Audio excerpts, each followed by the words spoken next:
तो यार मूवी की शुरुआत फिनलैंड के किसी गांव से होती है जहाँ पे हम देख पाते हैं एक बूढ़ा सा आदमी होता है जो कि माइनिंग कर रहा होता है। और कुछ दिनों की माइनिंग के बाद हम देख पाते हैं कि उसके पास गोल्ड की एक सिल्ली सी उसको मिलती है, जिसके वो छोटे छोटे टुकड़े करके अपने 2 बैग में भर के कहीं के लिए निकल जाता है। तो ये जो पूरी जर्नी इसकी होती है उसमें एक डॉग भी उसको एकम्पनी करता है, मीन उसी का पेट डॉग रहता है। तो हॉर्स पे तो वो राइड कर रहा होता है और डॉग उसके साथ साथ चल रहा होता है। तो ऐसे ही ट्रैवल करते करते उसको जर्मनी के कुछ ट्रूप्स मिलते हैं, और ऑब्वियसली वो वॉर का समय चल रहा था। तो उस टाइम वो जो ट्रूप्स थे वो टैंक पे सवार थे, उनके पास एक जीप भी थी जिसमें काफ़ी लड़कियां भरी हुई थी।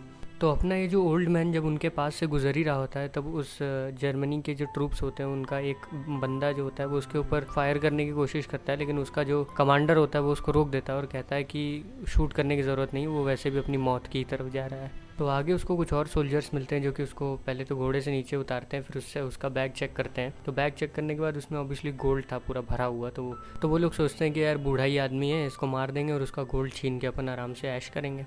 लेकिन इससे पहले कि वो ओल्ड मैन को मार पाए, वही सबको ओवर पावर करके मार देता है और एक को तो इवन ब्रेन में स्टैब भी कर देता है। तो अपना जो ओल्ड मैन होता है वो तो आगे निकल जाता है, लेकिन उसके बैग का एक गोल्ड का पीस जो होता है वो एक सोल्जर के ही हाथ में रह जाता है। तो चूंकि अपने ओल्ड मैन और जो सोल्जर जिसको उसने मारा था उनके बीच में हाथापाई हुई थी, तो गोलियां भी चली थी, जिसकी आवाज़ जो कमांडर था जो टैंक पे बैठा हुआ था उसको आ गई। तो उसने अपने जो टैंक था उसको वापस से पीछे की तरफ मोड़ के इन्हीं की तरफ आना शुरू कर दिया था। तो वो जब यहाँ टैंक लेके पहुँचता है तब वो देखता है कि उसके सारे सोल्जर्स ऑब्वियसली मरे पड़े हैं, और एक जो सोल्जर है उसके हाथ में एक गोल्ड का चंक है। तो वो समझ जाता है कि जो ओल्ड मैन है वो गोल्ड माइनर है, और चूंकि गोल्ड की उस समय काफ़ी सबको भी ज़रूरत थी, तो उसने क्या किया, उसने सोचा कि मैं इससे गोल्ड छीन लूँगा। तो वो अपना टैंक लेके जो ओल्ड मैन था उसको फॉलो करता है और वो उसको मिल भी जाता है और वो उस पर ओपन फायर करवा देता है। लेकिन जो ओल्ड मैन था वो गन शॉट से तो बच जाता है, लेकिन उसका जो घोड़ा होता है वो एक लैंड माइन पर स्टेप कर जाता है, जिसकी वजह से उड़ जाता है घोड़ा, और घोड़े की तो डेथ हो जाती है। लेकिन जो ओल्ड मैन था वो थोड़ा सा वुंडेड होता है, लेकिन उसको कुछ होता नहीं है। तो जो एक्सप्लोजन हुआ था उसके कारण उसके जो गोल्ड चंक्स थे वो भी इधर उधर बिखर गए थे, तो उसको कलेक्ट करने की कोशिश कर रहा था। तभी वो टैंक वहाँ पे आ जाता है और वो उस पर ओपन फायर करते हैं, लेकिन लकीली इस बार भी उनको कुछ नहीं होता। जिसके बाद जो ओल्ड मैन होता है वो भागने की कोशिश करता है और जो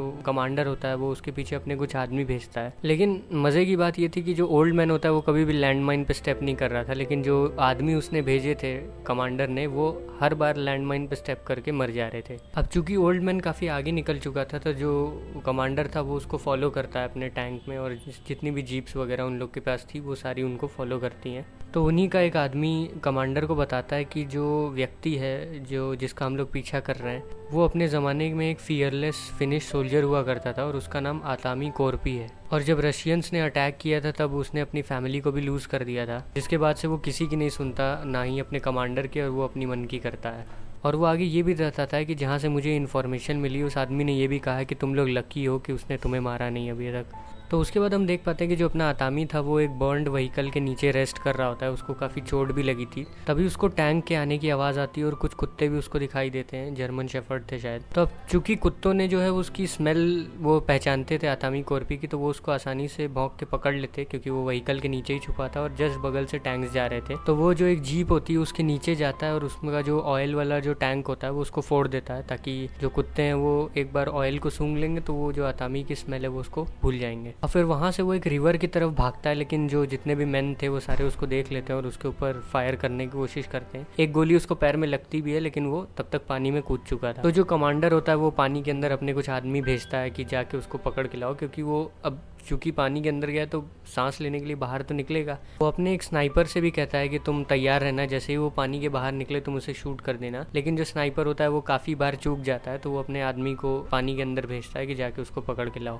लेकिन जो अपना आतामी होता है वो ऑब्वियसली सबको मार देता है और फिर वहाँ से वो आगे रिवर क्रॉस करके भाग जाता है। अब आतामी तो रिवर क्रॉस करके भले ही भाग जाता है, लेकिन जो उसका डॉग होता है, जो आपको पता होगा कि उसके ही साथ में निकला था, वो पीछे ही रह जाता है उन लोगों के साथ। तो जो कमांडर होता है वो उस कुत्ते को कैप्चर कर लेता है। तो इसके बाद हम रात का सीन देख पाते हैं कि आतामी एक जगह रेस्ट कर रहा होता है, लेकिन उसको अपने कुत्ते के भौंकने की आवाज़ आती है, और वो जब चेक करने जाता है तब उसके कुत्ते के गले पे कुछ बम सा बंधा हुआ था।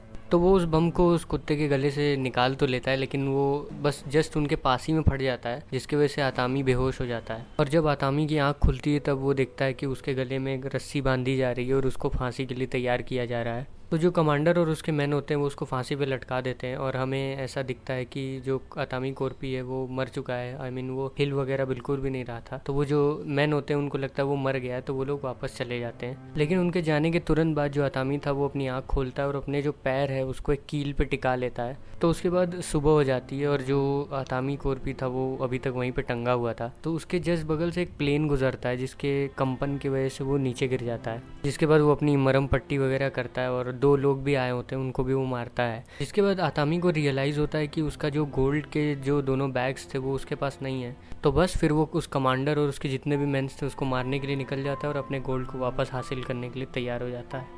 तो अतामी जो होता है वो उन लोगों को लोकेट कर लेता है और उसके काफ़ी ज़्यादा मेंस को मार भी देता है। लेकिन जो कमांडर था वो अपने टैंक में बैठ के भाग जाता है और अतामी उसका पीछा एक मोटरसाइकिल पे करता है जो कि उसी के किसी मैन की थी। तो इसके बाद हम देख पाते हैं कि जो कमांडर था वो अपने एक आदमी को लेके प्लेन को उड़ाने की जस्ट कोशिश ही कर रहा होता है कि तभी अतामी वहाँ पे अपनी मोटरसाइकिल के साथ आ जाता है। तो कमांडर और उसके साथी को लगता है कि अतामी अभी भी अपनी मोटरसाइकिल पे ही नीचे है, लेकिन वो एक्चुअली प्लेन पे आ चुका था। तो आतामी और कमांडर के बीच में काफ़ी हाथापाई होती है, जिसके बाद जो आतामी होता है वो कमांडर को एक न्यूक में बांध के नीचे फेंक देता है और बस जैसे ही न्यूक्लियर एक्सप्लोजन होता है कमांडर की डेथ हो जाती है। और प्लेन की क्रैश लैंडिंग के बाद भी आतामी बच जाता है और जो उसका गोल्ड होता है उसको कैश में कन्वर्ट करवाता है और बस मूवी यहीं पे ख़त्म हो जाती है। और हाँ, वो जो डॉग था वो अभी भी उसके साथ था। हालांकि कुछ लोग इस सीसू मूवी को जॉन विक से कंपेयर कर रहे हैं, आई मीन कर भी सकते हैं क्योंकि डॉग वाला रेफरेंस है, लेकिन मैं ऐसा मानता हूँ कि जॉन विक काफ़ी अच्छी और क्लासी सॉर्ट ऑफ मूवी है, तो कंपैरिजन तो वैसे भी करना कोई मतलब का नहीं है।